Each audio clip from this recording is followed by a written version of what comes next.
আসসালামু আলাইকুম কাকা। কিন্তু আপনি এনে বই রয়েছেন আর তো দাওয়াত খাইবেন না বলে আপনারা বাচ্চা টুয়াই আইয়ের এবিডি কর দেয় আপনি বলে 1000 টাকা লো বাড়ি গেছেন দাওয়াত খাইবের কথা কই ওনা এনে বই রয়েছেন মন খারাপ করে কি হইছে কিন্তু আমরা কি হইছে কথা কর না আপনার মন খারাপ কি লাগছে কি হইছে কোন ব ব ব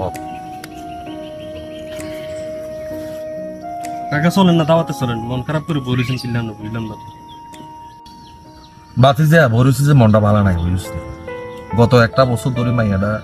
খবর দেয় বারবার খবর দেয় মাইয়াটারে চাইতাম যাইতাম হারি না টিয়া গেলে তো নাই নাচ করলে কিছু ন লাগবো না কিছু ন লাগবে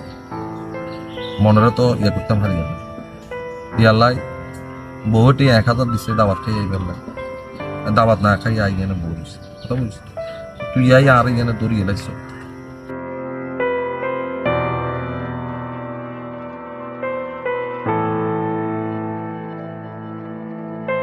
আরে কাকা কি দিন আসছিল আপনার স্যার এসবে ছেলে সন্তানের আপনি পড়ালেখা করেছেন এত কষ্ট করি কোনোটারে বিদেশ হারাইছেন কোনোটারে চাকরি দিয়েছেন নিজের না দিয়ে নিজের স্বপ্ন পূরণ না করে হোলানের স্বপ্ন পূরণ করছেন নিজে না খাই হোলানের খাওয়াইছেন সারাটা জীবন তারার লাই শেষ করে নিয়েছেন এই দিনও দেখার বাকি ছিল আপনি চাইরেসটা হোলানের বরণ পোষণ দিয়ে বড় করছেন এত বড় করছেন মানুষের মতো মানুষ করছেন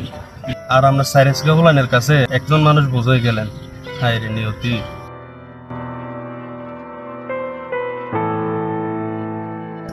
চলেন মন খারাপ করে লাগতো না আপনার দাওয়াতের টাকা আমি দিব কেউ জানতো না কোনো বিষয় কেউ জানতো না ওড়েন ওড়েন না না বাবা তুই যা আই এখানে বসি আই এখানে বইতেন আই হর আরে আইয়েন ওড়েন বাজে তুই যা তুই কইছো তাই হাইছি আই আর মাইয়ের বাজে আমি একটা সুযোগ পাইছি আই অনেকদিন আর মাইয়ের বাজে না আই মাইয়ের বাজে তুই যা কাকা যাইতেন না তুই যা আরে চলেন মায়ের পেয়ে যাবেন বুঝছি এটার ব্যবস্থা হবো ইনশাল্লাহ এই নাম